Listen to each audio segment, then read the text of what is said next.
At 30,000 feet above the Midwest, a woman worth $3 billion stopped breathing. 53 passengers watched her die. Some gasped, some froze. One man in business class pulled out his iPhone and started filming, already composing the caption for his social media post. But in seat 37B, crammed between a broken lavatory door and a screaming infant, a black man in duct tape shoes stood up. His hands were cracked from scrubbing corporate toilets at midnight, dark brown and rough with work. His 8-year-old daughter clutched a half-eaten granola bar, their only food since yesterday morning. His mother was dying in a Phoenix hospital 2,000 miles away, and he had exactly 3 hours and 47 minutes to say goodbye.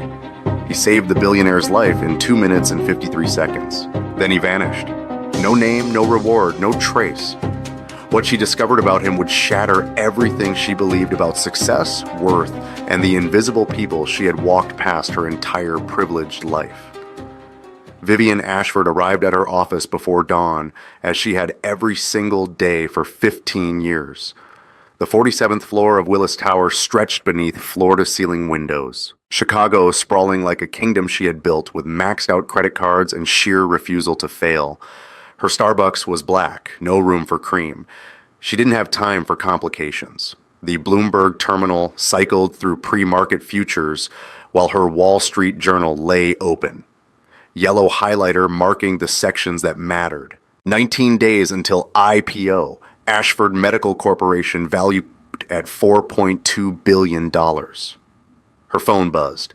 A text from Roland, her younger brother. Bored, getting restless about Q3 projections? Some members questioning leadership priorities. Lunch tomorrow. We should strategize, sis. She deleted it without responding. Roland had wanted her chair since the day she founded this company. 15 years he had waited for her to stumble. 15 years of watching, calculating, positioning himself for the moment she showed weakness. Dr. Margot Castellano appeared in the doorway. 68 years old, silver-haired. She was the only person on earth who called Vivian by her first name without permission. Viv, you look like death warmed over. When did you last sleep? Eat something that wasn't from a vending machine. Sleep is for people who aren't 19 days from the largest medical technology IPO in NASDAQ history. Margot studied her with clinical concern. Your mother worked herself into an early grave. Heart attack at 51, alone in her office at 2 in the morning. You were 24. Don't make me watch history repeat itself. Vivian said nothing. Her mother had left her one inheritance, the bone-deep terror of poverty and an iron determination to never be weak, never be dependent, never be invisible again. She had built walls so high that no one could see inside them. She had constructed armor so thick that nothing could penetrate it. She didn't know yet that armor could also become a prison. 2,000 miles west, Darius Mitchell had been awake for 37 hours. His shoes were held together with duct tape on the inside where no one could see. The plane ticket in his pocket, $139 on Spirit Airlines, had consumed 3 months of skipped lunches and creative accounting with the electric bill. Amara walked beside him through O'Hare's fluorescent corridors. 8 years old, tight curls perpetually escaping her puff ponytail, she clutched a faded, frozen backpack containing everything precious in her world. A one-eyed teddy bear named Mr. Patches that her mother had bought from a hospital gift shop the day before she died. A photograph of that mother in a wedding dress. A beautiful black woman Amara had never actually met. Half a Nature Valley granola bar that Darius had saved from his Amazon warehouse break room. Daddy, why do airplane tickets cost so much? Because they carry us to people we love, Amara girl. She considered this with the gravity that only 8-year-olds possess. Then love must be really expensive. Is that why we don't have very much? The question cut through him like surgical steel. We have plenty of love, sweetheart, just not plenty of money. They're different things. Miss Hernandez says in America they're the same thing. She says that's why her sister can't afford her medicine. Darius had no answer for that. Some truths were too heavy for airport terminals at 5 in the morning. His phone vibrated. Phoenix General Hospital. Mr. Mitchell, this is Dr. Patterson. Your mother's condition has deteriorated significantly overnight. If you want to see her, you should come now. I'm sorry. Lorraine Mitchell had raised him alone after his father left with a 23-year-old secretary when Darius was 6. She had worked double shifts at Denny's for 19 years so he could graduate from nursing school without drowning in debt. When Aaliyah died, when the medical bills reached $847,000, Lorraine had sold her car and moved into a trailer park in Phoenix to help him survive. Now she was dying of pancreatic cancer, and he had 3 hours and 47 minutes to say goodbye. The plane lifted off from Chicago, carrying its cargo of separate lives towards separate destinations. In first class, Vivian reviewed IPO documents on a laptop that cost more than Darius earned in 2 months. In row 37, Amara fell asleep against her father's shoulder. Mr. Patches clutched to her chest, exhausted from waking at 4 in the morning. 35 minutes into the flight, Vivian reached for her water glass. Her throat tightened. Strange. The shrimp. That catered lunch her assistant had ordered. Her lips began to tingle, her chest constricted, steel bands wrapping around her ribs. She tried to breathe and couldn't. The cabin erupted into chaos. Someone screamed. Flight attendants rushed over, faces pale with panic. The man in 3C pulled out his iPhone and started filming. No one moved to help. Vivian's vision grayed at the edges. She was dying at 30,000 feet, surrounded by strangers, alone despite the crowd. All that money, all that power, all those years of building an empire, utterly useless in the face of a simple allergic reaction. Then hands touched her face. Gentle hands, rough hands, calloused hands that moved with practiced precision. Someone tilted her head back, fingers finding her carotid pulse with the certainty of long experience. "Ma'am, I'm a nurse. Stay with me. You're going to be okay." Through the gray fog, a face materialized. Not polished, not expensive, just a man. Exhausted, worried, kind, brown eyes holding hers like anchors in a storm. Behind him, a small face, a little black girl with tangled curls and a one-eyed teddy bear watching with solemn terror. "Daddy, is the lady gonna die?" "No, baby. She's going to be just fine." He said it like a promise, like he had any power over death. And somehow, impossibly, Vivian believed him. Darius's hands remembered everything. 8 years away from nursing, 8 years of scrubbing toilets and loading boxes. But muscle memory doesn't forget. Airway clear, pulse weak and thready, lips cyanotic, classic anaphylaxis, severe and progressing fast. She's in anaphylactic shock. "I need the emergency medical kit now. Does anyone have an EpiPen?" The flight attendant scrambled. Darius assessed, calculated, prepared. The kit arrived. He grabbed the EpiPen, checked the dosage, positioned it against her lateral thigh. 1, 2, 3, hold for 10 seconds, breathe with me, in and out, slow and steady. You're doing great. Color returned to her face. The steel bands loosened. She gasped, coughed, breathed. Applause erupted throughout the cabin. The flight attendant touched his shoulder. "Sir, you saved her life. Can we get your name for our records? The airline will want to recognize." Darius checked his watch, his face drained of color. "Monitor her closely. Second dose in 15 to 20 minutes if symptoms return. Have paramedics waiting at the gate." He stood, took Amara's hand. "Sir, your name." But he was already moving back down the aisle, back to row 37, back to invisibility. Vivian struggled to lift her head. She caught a glimpse through the chaos. Faded jacket, worn shoes, a child's small hand clasped in a larger, rougher one, then nothing. He dissolved into the crowd of passengers like he had never existed at all. Darius made it to Phoenix with 11 minutes to spare. Lorraine's eyes opened one last time when she heard his voice. She reached for his hand, the same rough hand that had just pulled a stranger back from death, and her lips moved with the last of her strength. "Don't be afraid to live again, Darius, promise me. Mom, you've been hiding for 8 years. Aaliyah wouldn't want that. Amara needs you whole, not just surviving. Find something, find someone. Let yourself be seen. I promise, Mom." She smiled, closed her eyes, and slipped away. 2,000 miles east, Vivian Ashford lay in a private hospital suite at Northwestern Memorial. Machines beeping confirmation of her survival, haunted by a question she couldn't answer. Who saves a stranger's life and asks for absolutely nothing in return? The investigation began the next morning. Vivian hired Declan Thorne, Former FBI Chicago field office, $500 an hour. She didn't care about the cost. She needed to understand. Your mystery man is a ghost, Thorne reported 2 weeks later. 847 passengers on that flight, dozens of men traveling with children. But this guy, it's like he's practiced being invisible. Security cameras never catch his face clearly. Practiced. Some people learn not to be seen usually means they've spent a long time being overlooked. The breakthrough came from cross-referencing emergency room admissions within 500 miles of Phoenix.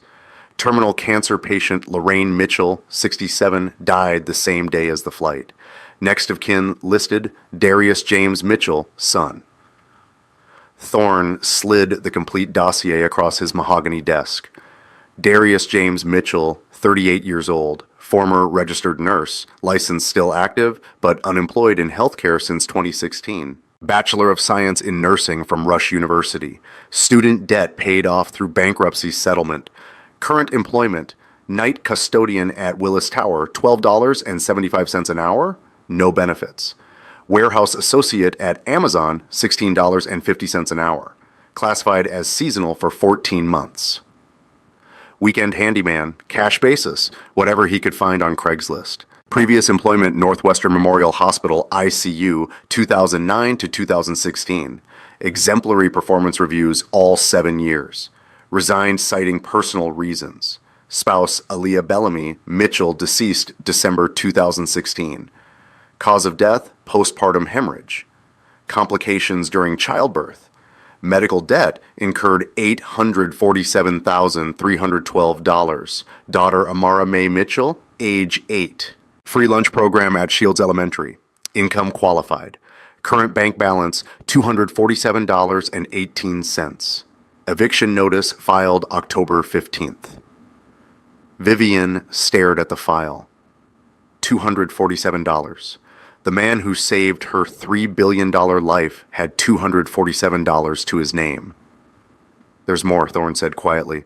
His mother's funeral was 6 days ago, small service, almost no one there. He looked broken, Miss Ashford, like a man who'd stopped fighting. She found him in the parking lot of Phoenix General Hospital 8 days after his mother's death. He stood beside an ancient Honda Civic, 251,000 miles on the odometer, staring at it like he'd forgotten how to open the door. 73 hours without sleep had hollowed him out, left him operating on nothing but habit and the desperate need to keep moving. He heard her footsteps and turned. Everything about her screamed money, the Hermes scarf, the Louboutin heels clicking on asphalt, designer sunglasses probably worth more than his car. He almost didn't recognize her. Then he did. I've been looking for you. His laugh scraped out of him, hollow and bitter. You shouldn't have. You saved my life. Anyone would have done the same, but they didn't. She stepped closer. 53 people watched me die. One man filmed it for TikTok. You were the only one who moved. Silence stretched between them. Arizona wind carried red dust across the parking lot. I had somewhere to be, he said finally. My mother was dying. Past tense, she heard it. I know. I'm sorry, I found the funeral notice. I should have come. He shook his head. Don't want thanks. Don't want sympathy. Don't want anything. Just want to get through today. Tomorrow. That's it. She noticed the eviction paper in his jacket pocket. Let me help you. His face hardened. I don't need charity. This isn't charity. Then what is it? His voice rose. Something breaking. Guilt money? You feel bad that the guy who saved your billion-dollar life can't make rent? That my daughter qualifies for free lunch because I work 3 jobs and still can't break poverty level? He stepped closer. 8 years of suppressed rage finally finding an outlet. I was a nurse, Miss Ashford. A good one. 8 years in the ICU. Saved hundreds of lives, and my wife bled out on a delivery table because some insurance algorithm needed 47 minutes to authorize a procedure that should have happened immediately. His voice cracked. The system you're part of, the system that made you a billionaire. It killed my wife, bankrupted my family, took my career, and now it's taking the only home my daughter has ever known. Vivian said nothing for a long moment. Then she did something she had never done in 42 years of clawing her way to the top. She lowered herself onto the hot concrete curb, her $2,200 dress collecting Arizona dust. You're right. He stared at her. You're right about everything.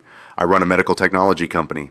We build diagnostic systems, imaging tools, things that help hospitals work faster. But the system that uses those tools, she looked up at him, and for the first time, he saw something crack in her armor. It's broken. It's been broken my whole career, and I've done nothing because fixing it doesn't show up on quarterly earnings. She pulled off her sunglasses. Her eyes were red, rimmed with exhaustion, and something that looked almost like shame. I almost died on that plane, and the only person who helped me was someone the system had completely failed. Someone invisible to everyone in first class. Darius sat down beside her. Not close, but not far. What do you want from me? My foundation runs a healthcare re-entry program. Scholarships for nurses who left the field, housing assistance, childcare support, full tuition, job placement, in exchange for 3 years working in underserved communities. Why are you telling me this? Because I want you to apply. Because your license is still active. Because you saved my life with skills you haven't used in 8 years. And that means something. She paused, because I need to believe that what I've built actually matters. Darius was quiet for a long time. Then he said, my mother's last words. She made me promise not to be afraid. Afraid of what? He looked at this woman from a world he had never touched, sitting in the dirt with him like it was the most natural thing in the world. Living, he said. I've been hiding for 8 years. Aaliyah wouldn't want that. She said Amara needs me whole, not just surviving. Was she right? She was always right, even when I didn't want her to be. He picked up a pebble, turned it over in his calloused fingers. This program, it's work, not charity. Every penny earned, every certification passed, every patient served. You prove yourself or you're out. And for Amara, foundation housing in a safe neighborhood, an after-school program, covered healthcare for both of you, real healthcare. He thought about the eviction sheriff arriving in 39 hours, about Mrs. Delgado's cramped apartment, about Lorraine's voice. Don't be afraid. He extended his hand. Okay. Vivian took it. The connection was electric, unexpected, terrifying for both of them. Okay.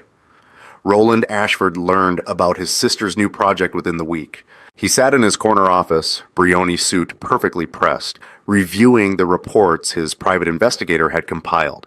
The former janitor, the scholarship, Vivian's car, parked outside a Southside apartment building at 11:43 at night. Perfect.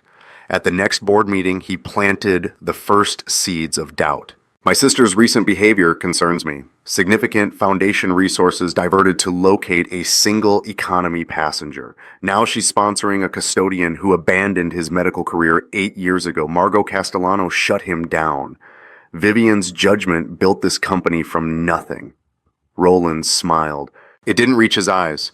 Loyalty is admirable, Margot, but loyalty and fiduciary responsibility aren't always aligned. He could wait. He had been waiting 15 years. A few more months meant nothing. When Vivian's charity case imploded, he would be ready. The transformation began slowly. Darius attended classes during the day, pharmacology, and advanced cardiac life support and trauma protocols. He studied until 2 in the morning, coffee cups accumulating like monuments to exhaustion, textbooks bristling with sticky notes in 3 different colors. The foundation apartment was small but clean. A tree-lined street in Humboldt Park where neighbors actually waved. Amara had her own room for the first time since the bankruptcy. She covered the walls with butterfly stickers and placed Mr. Patches and her mother's photograph on the nightstand. That first night, Darius stood in her doorway, watching her sleep in a real bed instead of a mattress on the floor, and cried until he had nothing left. His hands remembered everything. The first time back in Scrubs, the fabric felt foreign and familiar simultaneously. The first time holding a stethoscope, hearing a heartbeat through those earpieces without immediately seeing Aaliyah's face. Vivian appeared occasionally, professional distance maintained, but she brought him coffee when he studied late. She helped Amara with homework when Darius had clinical rotations. Neither of them talked about what was growing between them. Neither of them was ready. 4 months into the program, Vivian found him in the foundation cafeteria at 3:17 in the morning. He sat alone, head in his hands, pharmacology textbook open to a chapter he had read 9 times. Final exam in 6 hours. Can't sleep either. He looked up. She was in jeans and a Yale sweatshirt. No makeup, no armor. More human than he had ever seen her. Can't remember the difference between metoprolol and carvedilol. 8 years is a long time to be away. She sat across from him. Tell me about her. About who? Your wife, Aaliyah. Tell me about her. He was quiet for so long that she thought she had overstepped. Then the words came. 8 years of silence finally breaking.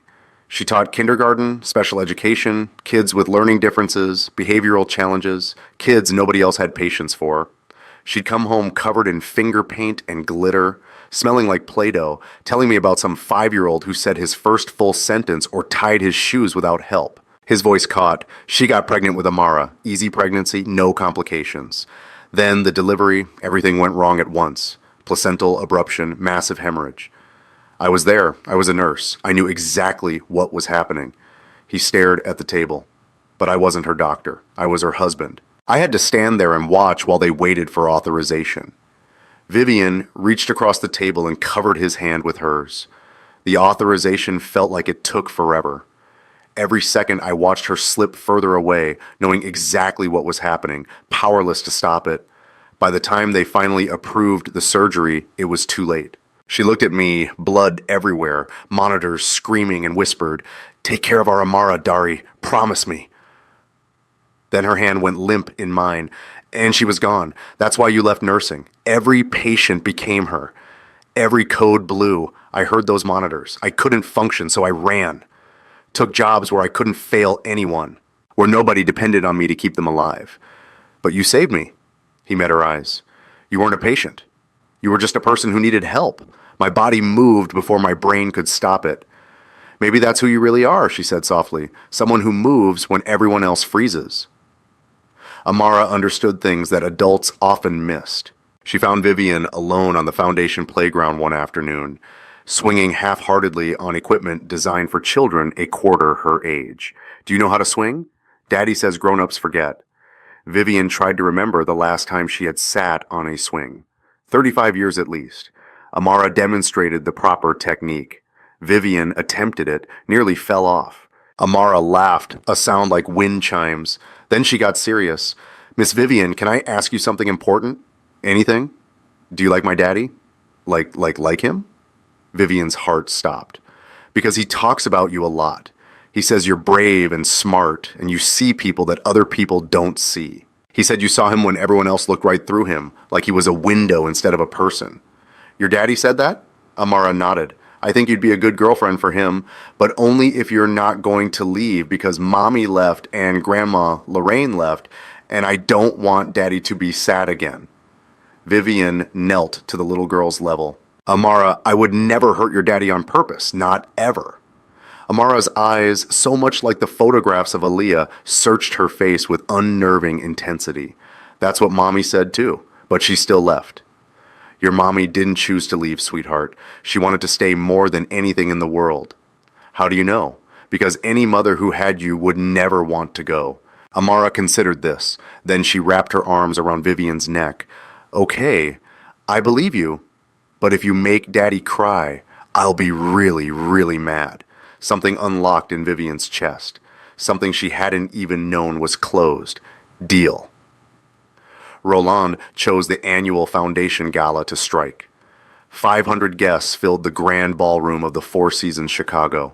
Donors, board members, politicians, press. Vivian wore a navy Valentino gown. Darius wore his first suit since Aaliyah's funeral, tailored by someone whose services Vivian had arranged without telling him the cost. Amara stayed home with Mrs. Delgado. Too many fancy people, Darius had said. Really, he wanted to protect her from this world. Roland took the stage mid-event, his voice carrying through the ballroom with practiced concern. Before we continue, I have some concerns about Foundation operations that must be addressed publicly. The screen behind him illuminated, photographs of Darius and Vivian, coffee together at the Foundation cafeteria, walking toward his apartment building. Her car parked outside at 11:43 at night. A former custodian, Roland said, A man who abandoned his nursing career for 8 years, fast-tracked through our program while more qualified candidates wait, given housing, tuition, childcare, benefits worth over $175,000, while my sister personally supervises his progress. Gas rippled through the crowd. Phones rose like flowers turning toward the sun. I'm not suggesting anything improper. I'm simply asking, is this appropriate use of donor funds? Or has our CEO confused philanthropy with personal interest?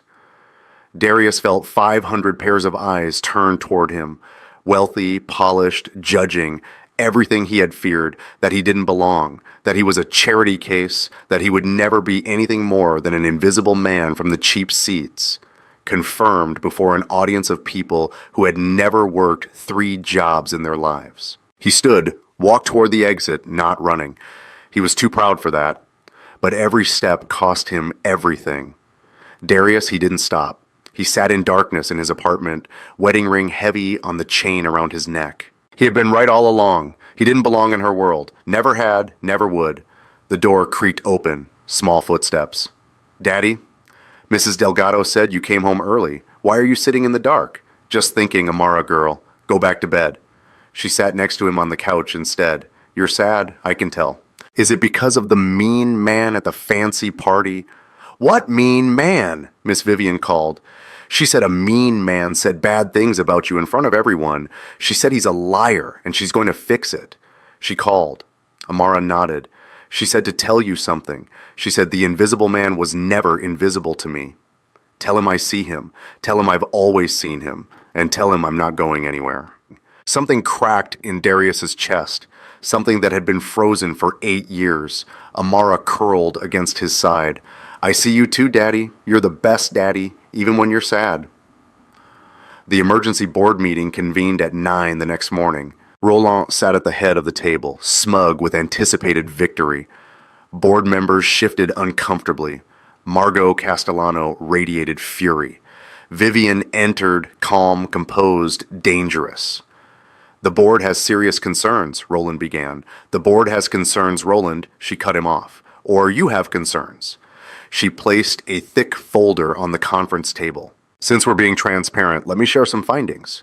3 years of forensic accounting, shell corporations in the Cayman Islands, wire transfers to accounts registered in your name alone, $4.7 million embezzled from both the corporation and the foundation since 2021. Roland's face drained of color. "The SEC has been investigating for 18 months. I've been cooperating quietly, building the case, waiting to see how far you go. Now I know." She turned to the board. "My brother has been stealing from this company for 3 years. When embezzlement wasn't enough to force me out, he manufactured a scandal. He weaponized a good man's poverty in my attempt to help him." She looked directly at Roland. "Darius Mitchell's scholarship is documented, transparent, and awarded through standard foundation processes. His test scores are in the 97th percentile of all program participants. He has saved 3 patient lives during clinical rotations." Security entered, 2 agents in dark suits. "But your embezzlement, that's documented too. Bank records, wire transfers, offshore accounts. The FBI has everything. Vivian, goodbye, Roland." He was escorted out. The room fell silent. Vivian addressed the remaining board members. "If anyone else has concerns about my judgment, speak now, because here's what I know. 8 months ago, I almost died on a plane. A man who works 3 jobs and can't afford health insurance saved my life. He asked for nothing, expected nothing, disappeared before anyone could thank him." She paused. "That man taught me something I'd forgotten building this company.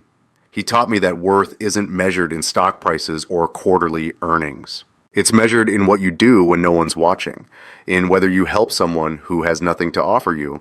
If this board believes that supporting people like him is inappropriate use of foundation resources, then you can have my resignation, because I'd rather lose this chair than lose the first person who ever saw me as something other than a balance sheet." Margot smiled. "I move we table all discussion of the CEO's personal relationships and refocus on the criminal referral for Roland Ashford. Do I have a second?" The vote was unanimous. Darius was waiting in the foundation lobby when Vivian emerged from the elevator 3 hours later. She looked exhausted, triumphant, terrified.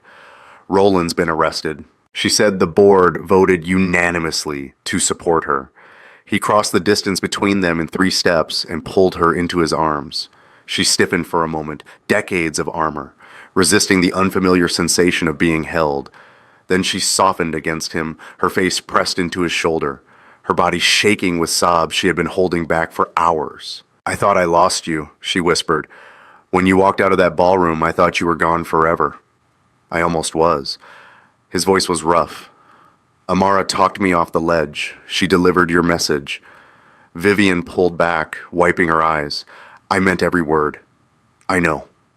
He touched her face gently, pushing a strand of hair behind her ear. "The Invisible Man sees you too, Vivian. He's always seen you." She laughed through her tears. "We're quite a pair, aren't we? A billionaire who doesn't know how to be loved, and a nurse who forgot he deserved to be. Maybe we can figure it out together. Maybe we can." They stood there in the empty lobby, 2 broken people holding each other up, finally ready to stop running from the thing they both wanted most. 1 year after flight, 1847, Darius stood in new scrubs, Idaho badge reading Darius Mitchell, RN, clipped to his chest. First day as a certified nurse in 8 years. Vivian found him before his shift. Nervous, terrified, good. That means you care. Amara burst through the door, backpack bouncing. "Daddy, Miss Vivian, look what I made."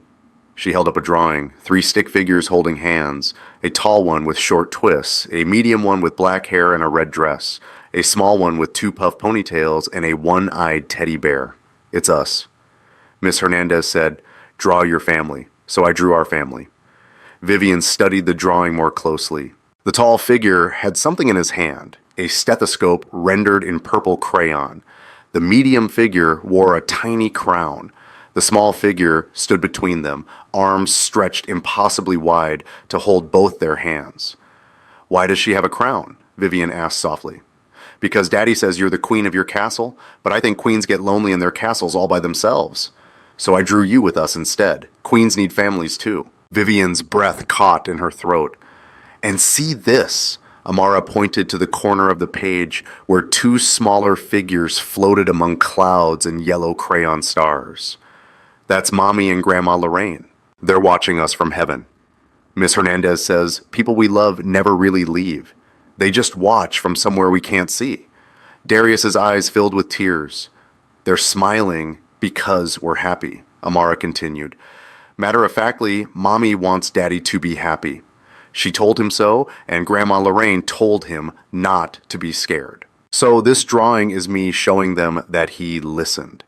She looked up at both adults with a devastating clarity that only children possess.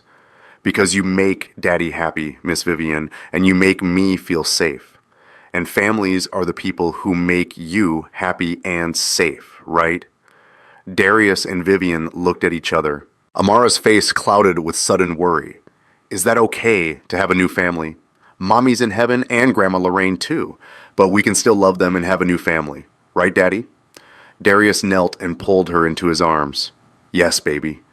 We can love Mommy and Grandma forever and still have room for more. Love isn't like money. It doesn't run out when you share it." He looked at Vivian over Amara's head. "They'd want this. They'd want us to live." Vivian joined the embrace. 3 people, arms intertwined, building something new from broken pieces and secondhand hope. That night, after Amara fell asleep, Darius sat alone with Aaliyah's ring. 8 years he had worn it against his chest. 8 years of carrying her with him everywhere, a weight that was both comfort and chain.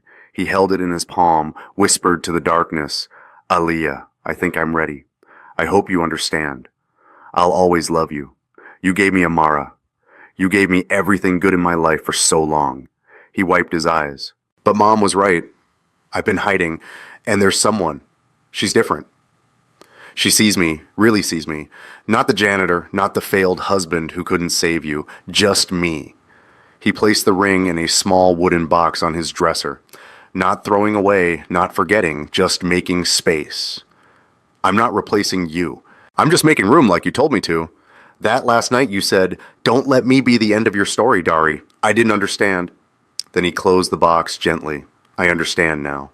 15 months after a man in duct tape shoes saved a stranger's life at 30,000 feet, Darius and Vivian boarded another flight together. First class this time, a medical conference in Boston. Vivian had insisted, Darius had protested. Amara had declared, "Let her spoil us, Daddy. That's what families do."